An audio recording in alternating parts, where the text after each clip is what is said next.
Thank you so much, Josh, for that lovely and kind introduction. It's an absolute delight to be here. Thank you all for coming out. Thank you to the Carey Institute and all the sponsors for helping me get here. There's something about an honorary lecture that makes us, at least me, realize how often we forget but need to remember how we stand on the shoulders of others who have blazed these paths that help us map our own journey through the world. And so I really want to thank Ned Ames for everything he has done, the many ways in which he's changed this world. It's phenomenal. And so thank you very, very much. I'm absolutely honored to be here.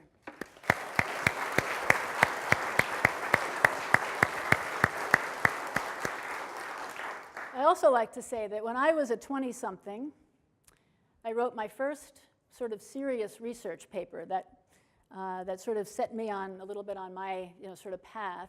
And it happened to be on acid rain and the future of forests when I was at the World Watch Institute. I must have been in my early to mid-20s, I guess, by then. And I was invited to speak at a small conference in the Ozark Mountains in Arkansas. And of course, none other than Dr. Gene Likens was the main event at that conference and the main plenary lecturer. And to me, that was like meeting God. And I have to say that I will never forget how kind and supportive and encouraging Dr. Likens was to me as a young researcher, and I will never forget that. And so I've always felt, this is my first time here at the Carey Institute, but I have never felt a lack of that bond to this place.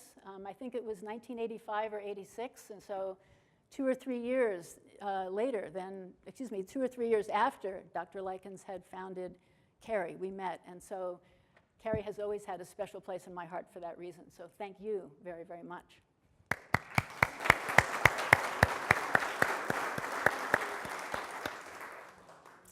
So most of us in this room, I'm sure, know that freshwater is in some trouble. But I want to say right off the bat that I wrote Replenish from a place of what I would call realistic optimism. As we'll see in a minute, the challenges and the problems with freshwater are serious.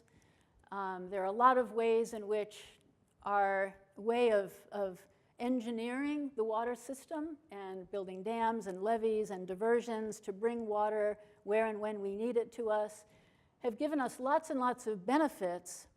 But as we'll see, they've also sort of broken the water cycle, the natural way that water is stored and moves and is cleansed and treated and keeps the earth operating. And so I want to talk a little bit tonight about those problems, but also leave you with the message that we can fix this.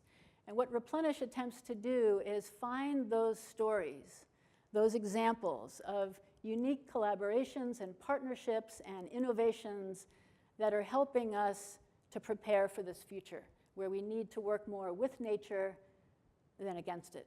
And that's going to be really critical, I think, if we're going to have water security into the future. So let's dive in a little bit. Later on this year, December 24th to be exact, we will celebrate the 50th anniversary of the taking of this photograph, which I think is one of the most iconic and transformative photographs taken in the 20th century. It was taken by Bill Anders, an astronaut with the Apollo 8 mission, the first manned mission to the moon. And it showed us for the very first time what a gem of a planet we have. This blue and white orb in the blackness of space, juxtaposed in this photo against, sort of the barrenness of the moonscape. And it was the first time that we got a view of how lucky we are to live on a water-wealthy planet and just how blue and rich the planet is. But of course, the topic we're talking about tonight is freshwater, and less than 1%, right, of Earth's water is both fresh and somewhat accessible to us. Much, much less than 1%. So all of terrestrial life, all the things we do, everything we buy and use and make depends on water that makes up a tiny share of all this water on Earth. And although this water cycle is renewable, right, it's rotating constantly between the sea, the air, and the land, it is finite. But of course, our water demands are not finite. They've been rising with population, with economic growth, and so we have this picture of global water depletion that's getting redder and redder with each passing year. When I started working on water issues, global water issues in the mid-'80s, this map was much less red and orange. We worried about parts of Africa, the Middle East, of course, but now you can see much of the western US, much of China, other parts of Asia, India, Pakistan, of course, much of Africa, northern Africa, in a situation where water use exceeds depletion, either on a chronic basis, a seasonal basis, or of course during severe drought periods. And so figuring out how we're going to have water security as this map gets redder and redder is a big part of our challenge. Right now, about 71% of our irrigated farmland, where we get our food, and nearly half of large cities experience shortages at least periodically. So this is a big challenge. We could talk a lot more about this map, but we'll see what's going on as we go through. We have physical manifestations of these shortages, right? Like the Rio Grande running dry. This is not the end of the Rio Grande. This is the middle of the Rio Grande, which runs dry quite regularly in a stretch of 20 or so, sometimes more, miles south of Albuquerque, heading down, if you know New Mexico, toward the Bosque del Apache National Wildlife Refuge. The Murray in Australia, their lifeline in the southeastern part of Australia, also in some serious trouble. The Colorado, the lifeline for the American Southwest. This is the delta where the Colorado no longer runs for the last 90 or so miles. It's basically depleted completely at the border as Mexico takes its 10% share, and nothing is left for the delta. That last 90 miles to the sea looks pretty much like this. Terminal lakes disappearing. One of the trips that I made as a young researcher that made a huge impression on me was to the Aral Sea in Central Asia. It was shortly after the Soviet Union had broken up. It was a little bit more open to people visiting. It was 1995. And I remember standing on the shores of the sea in a small port town called Moynak and having to look 20, 25 miles, and still no sea was visible. Just salt, abandoned ships. And the town was like a ghost town. Everybody had left. There was basically no jobs, no economy. People's health was suffering. 90% of women were anemic because of the toxic dust that would be created as winds blew across the seabed. So it taught me this message that, you know, our health and our economies and our communities depend so much on the health of the ecosystems around us. And that was just ingrained in me. You can see here, by the way, how much the sea has disappeared in just a half century. The earliest photo I could find of the Aral Sea was this one taken by our US military, probably a reconnaissance flight over the Soviet Union in 1964. And then this shot from 2014. We now have regular shots of the Aral Sea thanks to the European Space Agency and NASA. But virtually the entire lake has disappeared. There's maybe 20% of it left in that northern part, which has been diked off, and the very western lobe. And so we basically have seen an ecosystem the size of Ireland effectively disappear due to, this is not climate change, these are diversions of the two rivers that flow into the sea. A decision was made that those rivers would be more valuable growing cotton in the desert. And so the sea has effectively been sacrificed to agriculture in Central Asia, without knowing, I think, the implications for the communities around the sea and the ecosystem damages that would result. So these are bad news stories. Up to 50% of the world's wetlands, right, are now gone, drained, filled in, put into different uses, a lot of it into agriculture. If you think about floodplains and the wetlands on floodplains, less than 2% of global land area is in floodplains, but they give us an estimated 25% of what we call terrestrial ecosystem services, the benefits that ecosystems give to us. And here are just a few of them. removal of nitrogen and phosphorus, helping us to manage those dead zones that are growing around the world, storing carbon, flood regulation, right? Think about Houston last year. Bird and wildlife habitat, of course, and production of fisheries. So these are ecosystem services that we rarely value and price, and so it's been easy to allow them to disappear. And yet we pay the price for that, and we have consequences to that. Tremendous amount of ecological value that we're losing every time we lose these wetlands. We think about rivers and the changes in the water cycle that dams have produced and the changes in natural flows of rivers. We now have 58,000 large dams blocking the world's rivers. And by large, we're talking about dams that are 15 meters or higher, so 48 feet or so or higher. There are many, many more smaller dams. So these are just the really big ones. And if you do the math, we've been building 2 large dams a day, every day, for the last 60 years. That's a big change to the hydrologic environment in a very short period of time, right? When you think about the life cycle of all aquatic creatures, fish and aquatic birds and insects, and every life cycle that depends on the natural flow patterns of rivers has found it to be disrupted.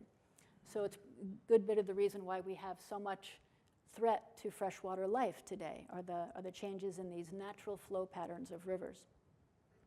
Here's something out of sight, out of mind. Groundwater depletion. We depend to a great degree now on groundwater to help produce our food.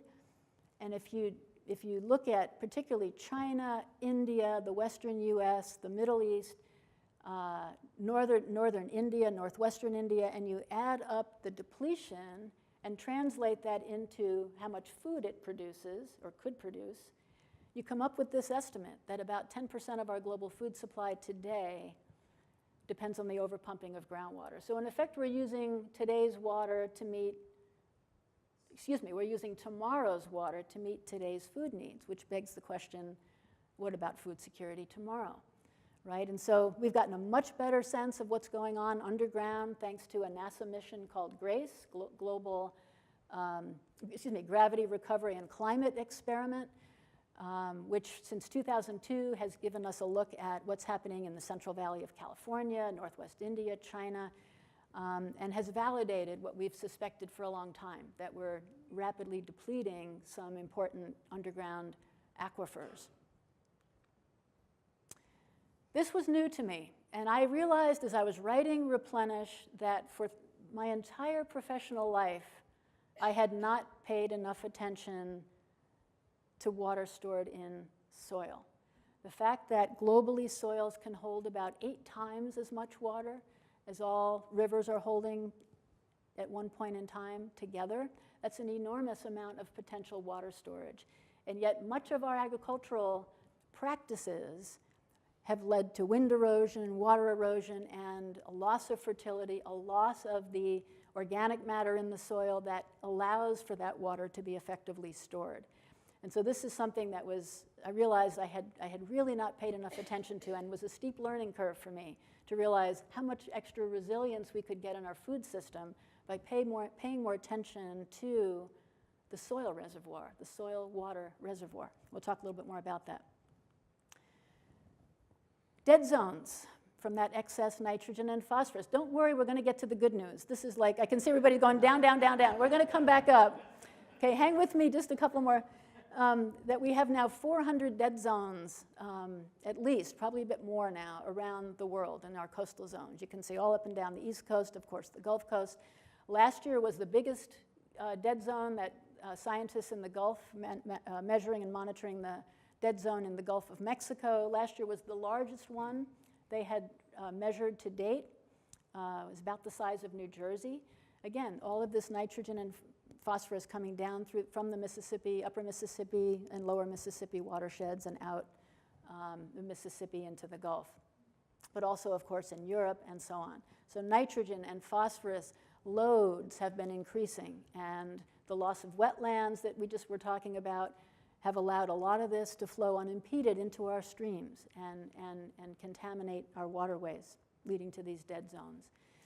And then, of course, the big daddy now of all, climate change. On top of all this, all these trends are happening anyway. Everything I was just talking about is happening anyway. But now we have this new kid on the block, this important new factor, climate change. It's basic physics, right, that when you warm the atmosphere, it expands, which means it can hold more water. And so as we've seen temperatures rise, the atmosphere has expanded. You have more evaporative demand, so it's pulling more water into the atmosphere, increasing the intensity of droughts. More water can be held in the atmosphere, increasing the intensity of rainfall in places. So more intense floods, often more intense droughts. We're now using a new term in the West, aridification, which I think is a very important term because we're used to thinking of droughts as being a temporary phenomenon. The drought will pass, we'll be back to normal. But now we're realizing that's not the case. The scientists are quite clear that we're in a state now of aridification, that the Southwest is going to be getting drier. There will be droughts, there will be years of better rainfall, no question, but we're on whole going to be getting drier. So I think it's an interesting new concept and word that's applicable not just to the Western US, but to other parts of the world too, and helps us to reframe, right, what's happening in some of these geographies. Some of these other impacts as well, more dead zones, greater fire intensity, we're going to talk about that in a minute, and of course sea level rise. A decade ago, in 2008, 7 scientists published a piece in Science, an article in Science, called "Stationarity is Dead." And what they meant by this is that, in effect, the past is no longer a good guide to the future. We were able to assume for quite a long time that water would vary between some knowable boundary. Yes, we have floods, yes, we have droughts, but you could pretty much draw a couple lines and say it's going to happen in here. And we can expect that variability, but within a certain bound. And what they were telling us is that we're now not able to assume that. We're outside the envelope. So the floods are going to be different. They're going to be worse. The droughts are going to be different. They're probably going to be worse. And so we can no longer use that past set of data with confidence to guide our way into the future. And that's really shaking up water management, water planning, how you engineer dams, how you engineer levees. Are the levees going to hold? Should we build a dam there? It may never fill. Those kinds of questions. And so it's really causing a rethink, right, in terms of our water management. Last year for the US was the worst year we have had in terms of economic costs of weather and climate disasters by a long shot. $306 billion in damages in 2017 from weather and climate-related events. So the top 3 causing us to get to that high level were, of course, Hurricane Harvey, Hurricane Maria in Puerto Rico, and Hurricane Irma in largely Florida, and then the wildfires in the West, particularly California last year, and then a smattering of tornadoes, hailstorms, the usual things. But altogether, by far and away the worst. The next year there that you can see down, I can use my little pointer right here, was 2005, Hurricane Katrina.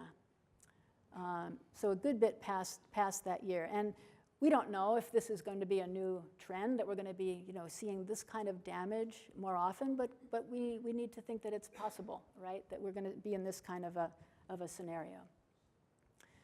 I love this quote from Einstein, and I think it's very applicable to us today. We can't solve problems by using the same kind of thinking we used when we created them. And I think that's so important because we want to do that. We want to solve problems in ways that are familiar to us. We want to solve our water shortage problems by going out and finding a new water supply and building a new dam and bringing the water down. This is what we've done, right? And yet we've seen that it's been a Faustian bargain. Yes, we have hydropower, we have flood control, we have water for irrigation, we have water for cities. We've gotten a lot of important benefits from this control over the water cycle. But we're sort of at a tipping point now. We're in a state of depletion in a lot of cases. We're in a state where more of the same is not going to give us the water security that we got from it in the past. And so we need to think differently. And I think this new normal that we're in, requires us to think differently about how we use and value and manage water to build a more secure water future. And I think in general it is about working more with nature, making nature a partner in water management rather than something to command and control. It's gotten us so far, but that's probably not what's going to get us out of the fixes that we've just been talking about. So I want to talk a little bit about these alternative ways, these new and innovative ways of thinking about water, of managing water, how we can meet our needs for food and our drinking water and industrial uses, but do it differently. And what we're seeing are some really interesting and creative collaborations out there that show that if we get smarter about how we use water, we can, in fact, and work with nature rather than against it, we can, in fact, build a more secure water future than we otherwise could. And I want to give you some examples of this, mostly from our country, because I think it's important to think about where we live. We can find some great examples in flood control from the Danube and small-scale drip irrigation in India. But tonight I want to talk a little bit about what's going on here so that we can sort of have a conversation about where we go. Watersheds are nature's water factories. I like to think of them that way. They naturally store and cleanse and deliver water if we let watersheds do the work that nature intends them to do. We often don't do that through land use changes and all kinds of other actions in the watershed. We're losing those natural benefits. But I want to give, certainly credit to New York City. Now it's a very sort of popular example to cite, but it's still an incredibly important one that New York invested, starting 20 years ago, 1997, at this point about $1.7 billion in watershed protection measures in the Catskills and Delaware watershed. And that has allowed them to avoid, New York City, to avoid building a $10 billion filtration plant. So a $1.7 billion investment in watershed protection made unnecessary the construction of a $10 billion filtration plant that would have also cost $300 million a year or so to run every year. So they got ahead of the game and protected that watershed. And every year, EPA reviews whether they're succeeding in delivering sufficient water quality that they don't have to build that filtration plant. And so far, they've succeeded. So it's a great example of a major city, 9 million people, relying on that health of the watershed. And it's been cost-effective, good for the environment, not easy to produce. Took a lot of work to build partnerships with the farmers and forests and towns in the upper watershed, but so far it's a great example. We are dealing in the West right now with a huge difficulty with fire, with wildfire. And I want to talk just a little bit about this. We have for decades sort of the philosophy in forest management of snuffing fires out. Understandably, fires are dangerous to communities, fires are dangerous to the people who live in the vicinity. So when a fire would pop up, a natural fire, say a lightning strike starts a fire, the idea was to largely put it out. And so as a result, fire, which is a natural phenomenon in forest ecosystems, has not really been allowed to do its natural work in forested watersheds. So as a result, we have a lot of extra trees, a lot of extra understory, a lot of extra growth in these forested areas. And as a result, when a fire hits, there's a lot more fuel to create a mega fire. And so we're seeing this rise in mega fires. On average in the US now, fires consume twice as much area per year as they did 3 decades ago, according to the Forest Service. Many are burning hotter, they're burning faster. And in the West, 2/3 of our drinking water supplies come from forested land. So this shot that you're looking at is the first day of the Las Conchas fire in New Mexico, which started when an aspen tree fell onto a power line. It was a drought year, and the fire just took off. There was a lot of growth in the forest. This is the Jemez Mountains of New Mexico, west of Albuquerque, west of Santa Fe. It burned, in that first 14 hours, it burned 1 acre every second. So incredibly hot, incredibly fast burning fire. And it just took off. By early August, it took that long. It started in late June. By early August, it finally was brought under control, and it burned 156,000 acres during that time. Huge fire. This was, by then, the biggest fire in New Mexico's history. And then, of course, if you know New Mexico's weather at all, you get the monsoons in the summer. Hopefully we'll get some this year. We're in a drought right now. The monsoon rains led to all this flooding. This is not a river. It's not a creek. This is water coming down a mountain canyon, Cochiti Canyon, toward the Cochiti Pueblo in the Rio Grande Valley, bringing all this debris, bringing all this sediment toward the Rio Grande. Here you can see a big sediment plug. This is the sediment plug here. This is the river entering the Rio Grande. So imagine you're the water utility downstream, which Albuquerque's water utility is in this case. You've got this huge amount of debris and sediment. Here's what your reservoir looks like. It's a mess, loaded with blackened logs. There's tons of sediment in the river.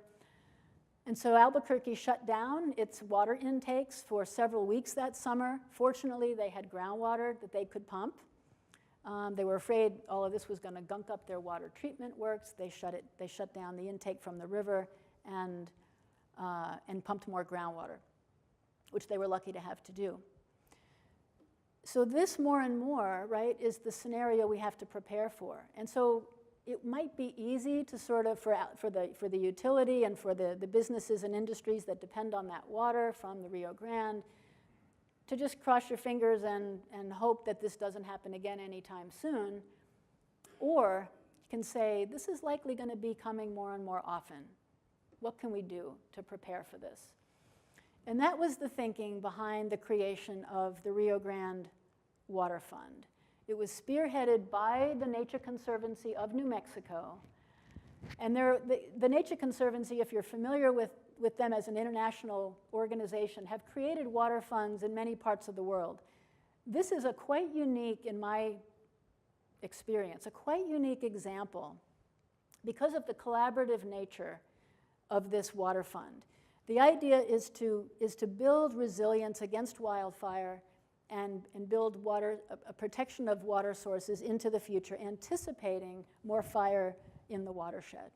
The goal is to rehabilitate through thinning and prescribed burning, introducing fire in a controlled way, to 600,000 acres over the next 20 years. And the collaborative part comes in here. Think about the Forest Service is now fighting fires. Half of the US Forest Service's budget now goes to fighting fires.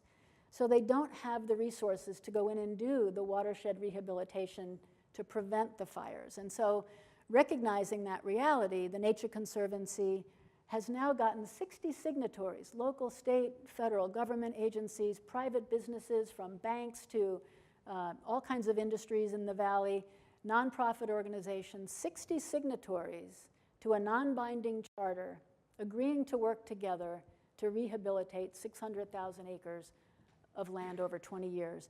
Those are acres that are selected based on the best available science as to where the highest risks are to water security downstream, where the biggest bang for the buck is going to be. And you can see some of them here.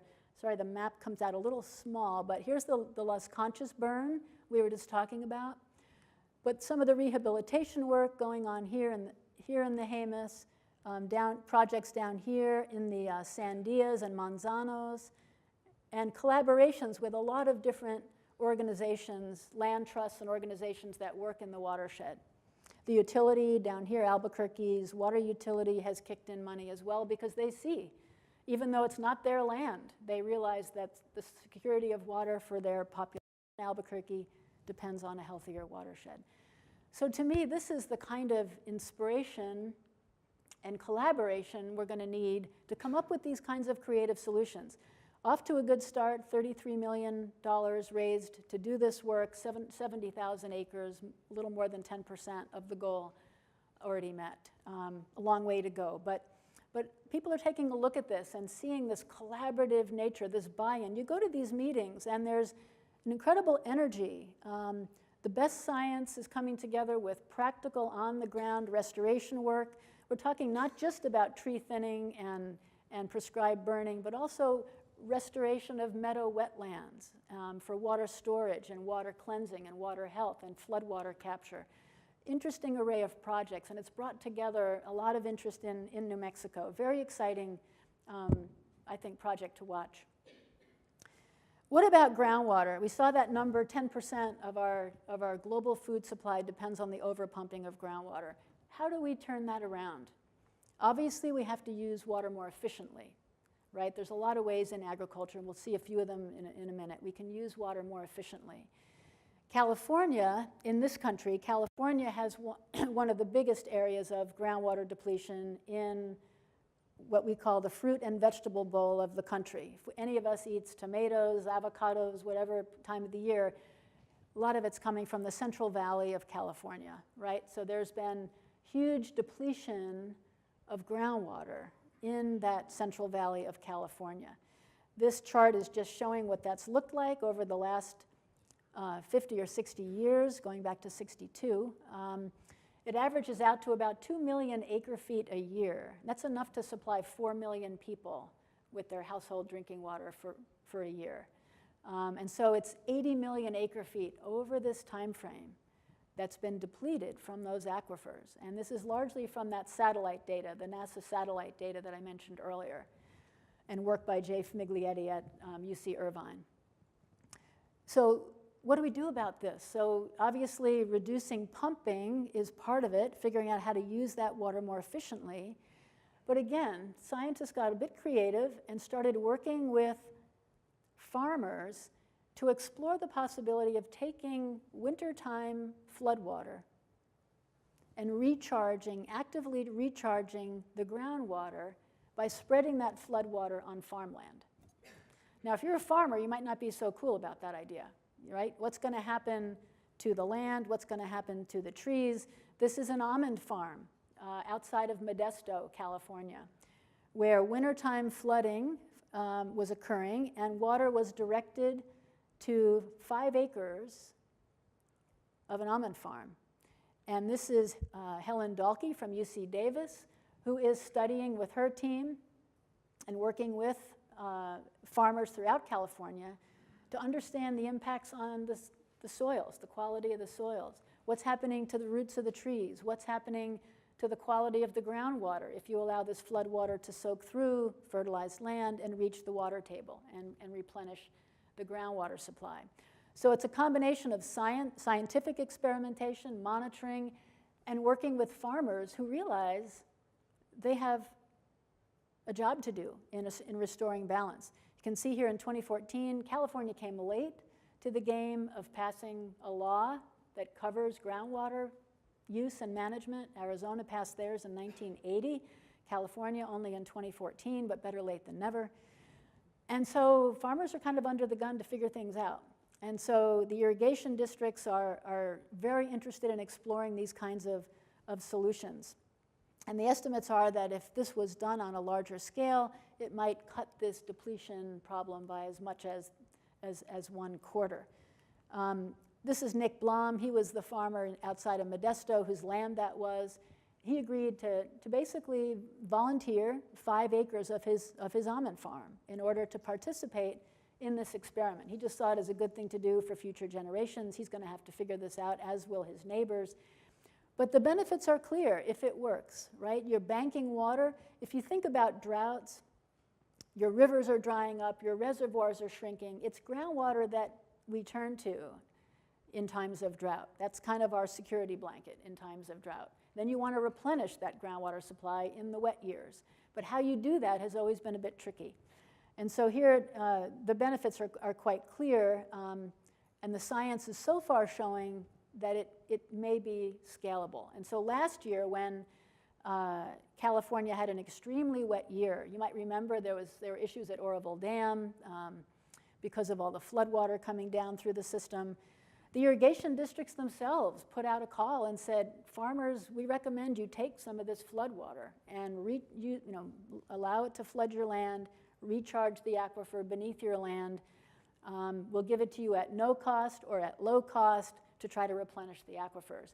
And it seems from the work that's been done so far that 6.5 million acre feet, that's a kind of a funny number, but it's enough to supply 13 million people with drinking water, was added to local aquifers last year. And then passive recharge, what's just naturally soaking through the irrigation channels, another 4. So for the first time last year, this part of California's groundwater situation was actually in balance. It was basically in the black for the first time in a while. So that was a particularly wet year. There's not going to be an opportunity to do that every year, but if we did it more often, we might be able to see that beginning of a balance in the aquifer, combined with, of course, more efficient use of the water. I mentioned the soil reservoir, and this is a particularly interesting example to me. Scientists have studied various kinds of soils, and this number is going to vary depending on the soil type, but that if you can expand your soil organic carbon by 1 percentage point, so going from, for example, 3% carbon in the soil to 4%, or 4% to 5%, you might be able to hold an extra 20,000 gallons of water per acre. In a drought year, that could make a difference in terms of water security for your crops. So you're getting drought resilience, you're also enabling more flood water to be stored, reducing nitrogen runoff, you've got healthier soils, sequestering carbon. So it's a great mitigation of climate change and a way to increase food security at the same time. Currently, we have only 3% of our cropland in the US getting, for example, cover cropped, reducing soil and water erosion. So here's an enormous opportunity to use a fairly simple technique of making sure there's a living root in the soil to protect that soil from wind and water erosion on more of our farmland. So incentives through the farm program and the farm bill could make a difference. This was an area I had known very little about, but found to be very fascinating as I got into more of the research for this book. The idea of mimicking the way bison moved naturally on the range and how ranchers manage cattle. And this is being looked at more and more in the West to restore grasslands in the West, improving soil health and getting a more abundant and diverse rangeland as a result. This is a shot from Rani Ranch in New Mexico. You can see the benefits here. What this is showing is cattle being moved from one paddock to another. Rani Ranch is 20,000 acres. These paddocks range in size from 20 to 200. And instead of allowing cows to just sort of graze willy-nilly all over the property, they are moved intentionally. They're bunched and then they move, much the way bison would bunch and then move together as predators appeared. And they would not return until the grasses had been restored. So it's a way to eliminate that overgrazing problem and restore the soil through the natural fertilization from the manure, the hoof action that chews up the soil, it lets water infiltrate in, and so on. So Nancy Rani, who actually has a degree in landscape architecture from Harvard, basically took over the family farm in 2002 when her father passed away. And she decided from the reading and work she'd done and what she'd seen in the West to start to farm this ranch, to start to farm and manage the ranch holistically through managed grazing. She started that in 2002. And at this point, the vegetative cover, this was a classic overgrazed ranch before she started this process.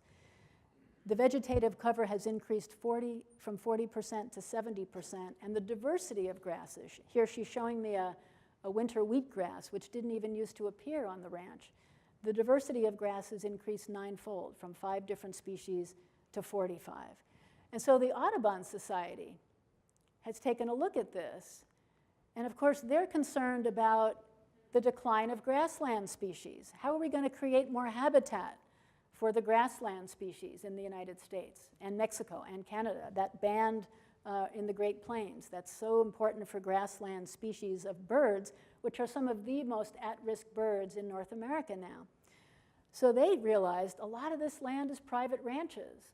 You know, how about if we come up with a bird-friendly beef certification to motivate consumers? It's a great idea if you think about it. It's giving a marketing edge to ranchers who are creating habitat for birds and giving consumers, like you and I, who desire to eat meat but want to eat meat that's not degrading the land, to buy meat that's doing good for the land.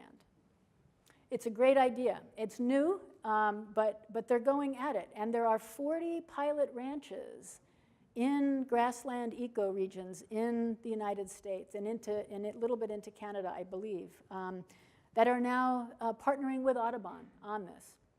You can see Rani Ranch that I was just talking about is the only one in New Mexico so far, right here. I also visited this ranch down here that's run by the Dixon Water Foundation near Marfa. Fabulously interesting ranch that's using ranage grazing to help restore the streams in West Texas by, again, bringing up soil water and the water table and restoring streams. So it's a really interesting idea that combines an unusual partnership of a conservation organization and ranchers together with a marketing angle that may give an incentive, you know, for this kind of work into the future. I'm going to move a little quicker so we get to have some Q&A time.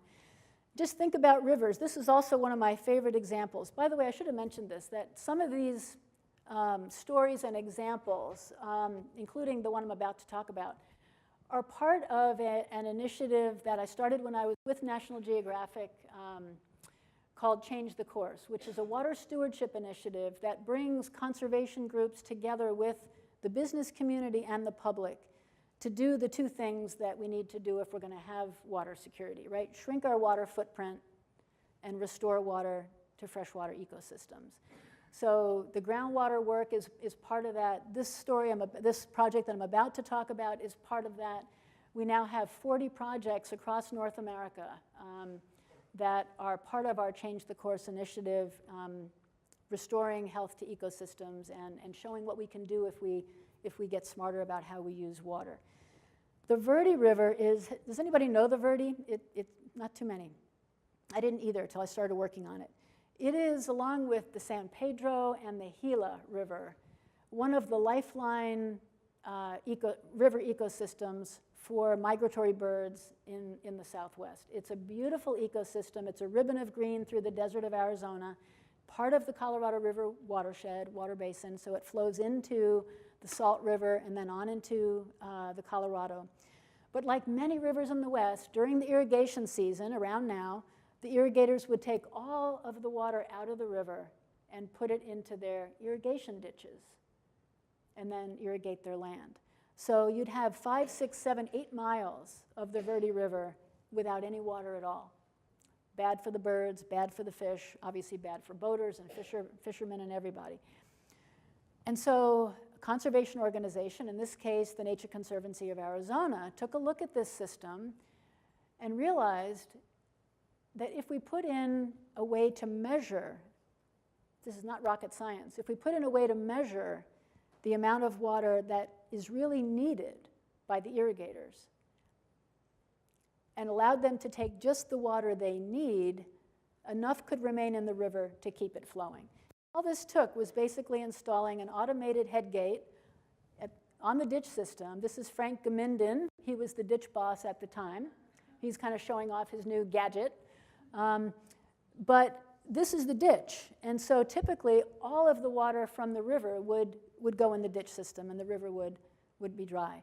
But what Frank is doing with this gizmo is basically taking just the water that the irrigators in this region of the ditch need and leaving the rest for the river. It's a solar-powered head gate. He can manage this with an iPhone from his couch now in the living room. He used to have to get up at 2 in the morning and open this thing. And so he's happy as a clam with it. But it's an interesting system. But farmers, irrigators have no incentive to do this, right? In the West, it's use it or lose it. You want to use as much water as you can, divert as much as you can, use as much as you can, so you don't lose your water right. So this is part of the disincentive for getting smarter about how we use water. But in this case, through the work of the Nature Conservancy, through some of the support we brought in, through our Change the Course initiative, we got these installed and allowed the irrigators to still be happy with the water, get the water they need. There's no loss of agricultural production. This is a win-win situation. A young farmer named Zach Hauser went a little bit beyond and got some grants from the federal government and from this program to shift from flood irrigation to drip irrigation, right? We only have maybe 8% of US farmland under drip irrigation, which is the most efficient way we know of to irrigate, right? Delivers water directly to the roots of the plants, and you're not wasting a lot through evaporation and unmanaged runoff and so on. So he shifted to drip irrigation, and we have another interesting fellow who's shifting to water conserving crops. So he's planting barley, which doesn't need as much water in the summertime. So he's taking much less water during that critical summer season when the river's flowing low to irrigate barley in the cooler part of the spring. And he's growing a barley crop and selling it to a local brewery. So you've got a nice economic connection there as well. So you've got this multiple win from examples like this, from technologies like this. Upgraded irrigation, better habitat for fish, birds, and wildlife, more recreation. The fly fisher people are happy, the tubers are happy, the birders are happy. You've got more tourist dollars coming in to this part of Arizona, and it's a boost to the local economy. So it's hard to find anything wrong with this, right? Everybody sort of wins. I think I might skip over the Flint River Basin. How much time do we have? A couple more minutes, 5 minutes? I wanted to give this, I'll just give you the basics of this, because we think about these water shortage issues being primarily in the West, but we're seeing them increasingly in the East. And the Flint River Basin in Georgia is one of them, one of these areas where groundwater pumping has depleted the base flows of the Flint. And the Flint is involved in the water wars right now with Florida. Today's Friday, just 2 days ago, the Supreme Court issued another sort of statement on the Florida-Georgia water wars, saying, yes, Florida is being harmed, and so they're still trying to work this out. And the Flint River Basin is part of this. But for our purposes, it's a hotspot of freshwater biodiversity, especially freshwater mussels.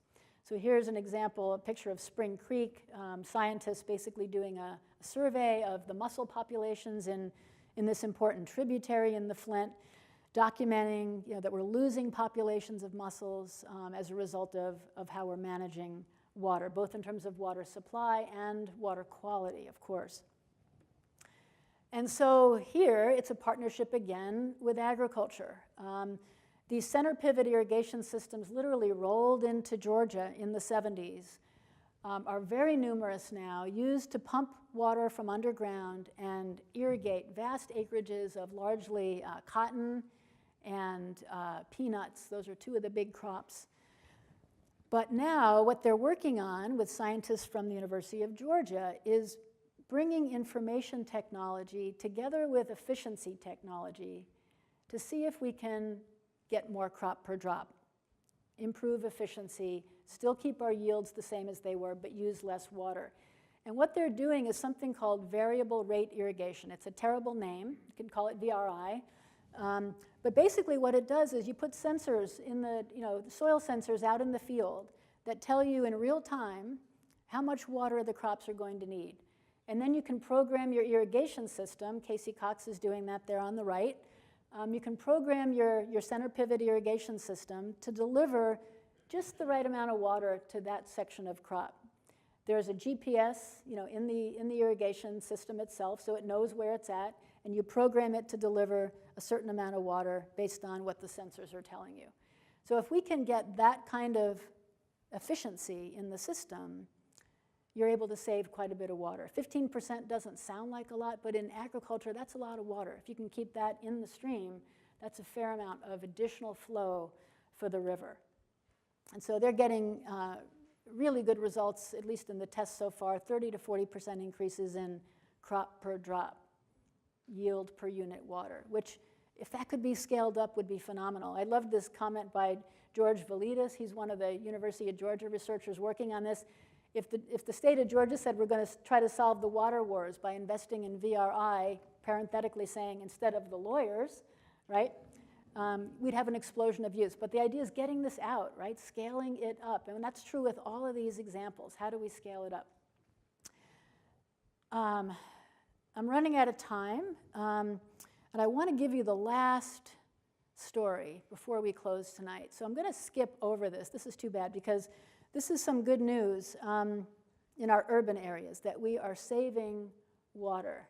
Thanks to the water efficiency standards that were passed in 1993, we are using a lot less water in our homes and businesses than we were 20 years ago. On average, we're saving 7 billion gallons of water every day due to these water efficiency standards and the promotion of water efficient fixtures in our homes. When I was a kid, 5 gallons to flush the toilet, right? Today, 1.6. So shower heads, faucets, so we're doing really pretty well. We've had cities like Boston and New York and LA see their water use come way, way down. Boston, New York, and LA have water use today that's back where it was 50 years ago, right? Even with a growing economy, thanks to conservation and irrigation, conservation and efficiency measures. So, we're still seeing the gains, right? So when you see a new water supply project proposed or a desalination plant or something, you have to ask, are we factoring this in adequately? And I've got a story in the book about Rockland County and the desalination plant proposed by United Water. It's a very interesting David and Goliath story, and I'm going to leave it at that. Green infrastructure. I want to end real quickly with this very inspirational story of the Colorado River Delta. This was one of the highlights of my professional life, to be able to witness this happen. As many of you may know, the Colorado River Delta used to be a 2 million acre, beautiful, lush wetland. If you've read Sand County Almanac, Aldo Leopold's masterwork, he talks about canoeing through the Colorado Delta with his brother Carl in 1922. And he describes, a milk and honey wilderness, a land of 100 green lagoons. But this is what we have today because we've diverted all the water away from the Colorado River. And I visited the Colorado River Delta for the first time in right after the RLC trip in 1996. And we had written it off as dead, pretty much, which was really sad. But it just looked completely unrecoverable, except that there was a 40,000 or so acre wetland that had sprung up by accident when an irrigation drainage canal from southern Arizona dumped water into the delta just to get rid of it. It was salty, toxic mess. It was gunking up the water that we were delivering to Mexico, making it too salty. So just to get rid of it, a canal was built and the water was dumped in this part of the eastern delta. And lo and behold, this wetland of cattails and marshes sprung up. The birds came back. And it sort of got biologists like Ed Glenn from University of Arizona and biologists and ecologists in Mexico wondering, what if we could actually bring some water back? Could we restore some of this? And a binational group of conservationists worked together for 20 years to get to a point where the US and Mexico in November of 2012 signed a very unique binational agreement that does a lot of different things that improve water management on the Colorado, but did the amazing thing of saying, even in the midst of drought, we're going to try giving some water back to the delta. And the idea was to design an experiment that would sort of mimic the way the river would have flowed naturally. So on a Sunday morning in 2014, in March 2014. The gates of Morelos Dam, which is the last dam on the Colorado River system. You know, you've got all these big dams, Lake Powell and Hoover Dam, Glen Canyon Dam, and on down toward the border. This is the last dam at the border between US and Mexico. Usually those gates are closed because Mexico gets only 10% of the river. We get 90%. Mexico takes its 10% share at that dam. So normally there's nothing coming through that dam. So the engineers lifted the gates, and for the first time, a flow of water, of Colorado River water, began to meander through its delta. It was a pretty amazing moment, as you can imagine. And they call it a pulse flow because it was happening in the spring, which is mimicking the way the river would have flowed naturally, right? Snow melt is coming down the system. You get a pulse of water, that flood pulse, which was important to the ecosystem. This was a tiny pulse flow compared with what the natural one would have been, but still. And so then here we go. So a couple days later, the delta, upper reaches of the delta have water. We canoed about, the gentleman behind me in the canoe behind me, Osvel Hinojosa Huerta, is a fabulous ornithologist. He can identify something like 350 bird species just by sound. But he counted, not me, he, on that 10 miles that we canoed that day, counted, I think, 40 or 60, 40, I think, different bird species that were there already, right, that he was able to identify. We would go out in the morning and try to find where the river is. Imagine this, you've got 90 miles, and the river has to find its channel and create a space to basically meander to the sea. We would go out and see where that leading edge of the river is every day. The social side of this story was fabulous. These kids are in a little town, border town called San Luis Rio Colorado. And they had never even seen the river that had given their town its name. And here they are, you know, on a Sunday afternoon. The river's more than, I mean, it's flowing really big right here. You can see how wide the river is. Playing, the whole community came out. You know, there were, you know, cookouts and bands, and everybody came to welcome the river home. We were sort of focused on the ecological experiment. Nobody was ready to capture this amazing social side of the story about everyone coming to welcome the river home. It was an amazing thing. And finally, after 8 weeks in May, a little bit of the Colorado River reached the sea. And the media, of course, was all over this. The Colorado was reaching the sea. But the hard work, and this was a very inspirational moment, but the hard work now is this restoration of the delta, establishing these what would you call them, sort of stepping stones of habitat that the bird life can use. This is, of course, a very important ecosystem on the Pacific Flyway.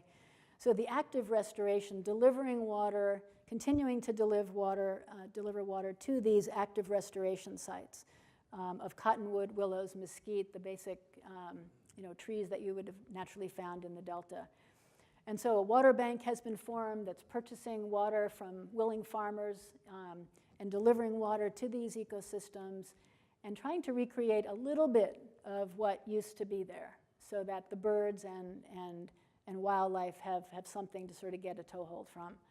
So it's a very inspirational story. This was a 5-year experiment, and happily it was just renewed last September. The US and Mexico signed another agreement to continue the restoration, and so we'll see what happens. But it is a great example of binational cooperation among scientists and governments to give nature some water back. So I'll just leave you with this message that if it's a take-home, I think it's this, that we can choose to write a new water story, and I certainly hope we will. So thank you very much. Appreciate your time.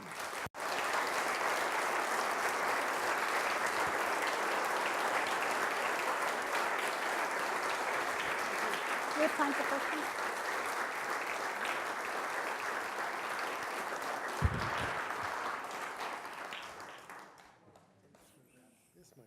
Thank you very, very much. I think we have time for a couple questions, do we? Okay, great. Does anybody have a question? And we're going to have you say questions and advice. Can you talk about Cape Town? About Cape Town, sure. Does everybody know what happened in Cape Town? So let's see, how do we do this the short way? So So Cape Town got in a real bind this year where their reservoirs dropped to about, I think the lowest might have been 5% of capacity, where the range just didn't come. And so their reservoir system got exceptionally low. And they were in a position where they had to calculate what they were calling day zero, when they were going to have to cut off the taps to everybody, where you would turn on your tap at home and nothing would come out. And they were planning on setting up a couple hundred, sort of emergency stations around the city where you'd have to go with a big, 40-gallon bucket or something and collect water. So they were preparing for this moment that every city dreads, right? Which is you've got no water to deliver to your customers. And so it was a wake up because, again, it's this new normal thing. If you're a water manager, you expect the rains to come. So yes, your reservoir is dropping, you're in a dry period, but the expectation is that it will be filled again before you get into this situation. But it didn't. I mean, they were literally projecting March, and then they were able to move it out to April. They started buying water from farmers. They moved it out to May. So they avoided it, and then the rains came. But it was, they were sweating bullets there. It was very, very serious. Almost came to that point of no return. So utilities around the world, I can assure you, we're looking at this example saying, how do we avoid this? And we've got to think differently, again, about the weather, about how the climate is changing, about how we manage our reservoirs. One of the lessons is we can't let the reservoirs get as low as we used to before we put in place some serious conservation measures. They waited too long. And it's not a statement of blame, it's just the reality. That's what happened. They waited too long to engage the population in serious conservation. California started sooner during its drought, and they avoided those kind of circumstances. So Cape Town was a good wake-up call. Yeah. So just a quick anecdote. The goddess Saraswati, or Saraswati, the goddess Saraswati, or Saraswati, is commonly known as the Buddhist and Hindu goddess of speech and eloquence. But in the oldest strata of mythology, she was a river goddess, and sometime around the text, about 400 or 500 of years before our Common Era, she was transformed into she was in an earlier strata of mythology. She was a river goddess, and around 500 BC, she was transformed into a goddess of speech. And the actual physical river of the Saraswati did dry up. And they invented a sort of a story, or there was a legend that she actually went underground because she was disgusted by the, rapacious ways of mankind. Interesting. So, can't blame her, right? This was, a phenomenon that has taken place, from ancient times of rivers from human usages and diversion and agriculture have dried up very, it goes back a long ways in some ways, and for different reasons. My question for you is slightly different. In Himalayan regions, they do a lot of, a similar type of process of, because of terracing and rice paddies and rice agriculture. They do flood the agricultural areas with the monsoon waters, or it happens naturally, but they create a mechanism of terracing that allows that to happen. Have they studied the aquifers in these regions to see, what happens from this type of agriculture? Yeah, sure. Anytime you're flooding, you're also flooding farmland. You're also recharging the aquifers below. But in fact, Northwest India and Pakistan, those areas have overpumped their aquifers quite a bit. India has the worst groundwater depletion problem, the biggest water security challenge of any country because of its groundwater depletion. So they're really in a bind about it. It's the Punjab area, the breadbasket of India. It's where they grow their rice and their wheat. Very heavy overpumping. So in some cases you're getting, I think we might be talking about different ecosystems. I mean, I think it's more in the Asian lowlands where you'll get more of that recharge from the rice flooding. But in the Himalaya areas that I'm aware of, and in the Punjab in particular, the pumping is very, very out of balance with recharge, and so they're getting in very serious depletion problem, yeah, with reed and rice. Well, we have a microphone there, and then somebody all the way in the back. Yes. And because it's late, we'll have to end with that. Throughout your examples, both of successes and disasters, is the hardly stated issue of price. Pricing water, getting the price right. Effectively, it's narrowing the gap between the value of water and how it is priced. Is there work underway trying to get the economics of water incorporated in policy to complement the infrastructure and recharging issues? Good, very good question. It's a great question. Yes and no. Certainly in agriculture, water is never priced at its full cost. It's always very heavily subsidized if it's priced at all. And so that's true in irrigation districts in California. It's true in India. If you look at the India situation, for example, part of their dilemma, and the reason they're in such a dilemma, is politically it's been very hard to charge farmers for their electricity. So they basically charge a flat rate for electricity, which means the marginal cost of pumping water is zero. And so there's no incentive for farmers to use water more efficiently in that case. And if you look at the Central Valley of California, farmers are probably, that are getting surface water, are probably paying less than 10, certainly less than 20% of the real cost of the water. So a lot of heavy subsidies that have led to overuse, and a lot of heavy application of water on low-value crops. I mean, a lot of the water that's used in irrigation in the West is going to alfalfa and hay, low-value crops that take a lot of water. What is popping up are water markets that create incentives to buy and sell water among farmers themselves, which begins to put a value closer to the real value on the water. So I mentioned California's groundwater recharge work. There also is experimentation with a groundwater market in part of California where farmers can choose to buy and sell water during a drought. And so water is then going to move to a higher value use. Somebody who's going to lose a more valuable crop if they don't get water is going to buy it from a farmer who's willing to let go of his or her water during that season. So markets can start to do some of this, and we're starting to see a lot more action with markets. Last question at the end.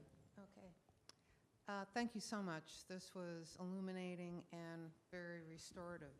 Oh, good. Thank you. To hear what's going on.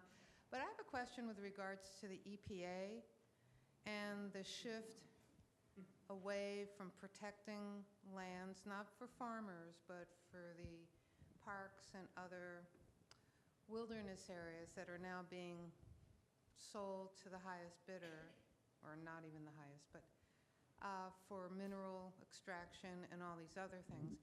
How is the Land Conservancy or these other organizations coping with this shift in government protection being eroded?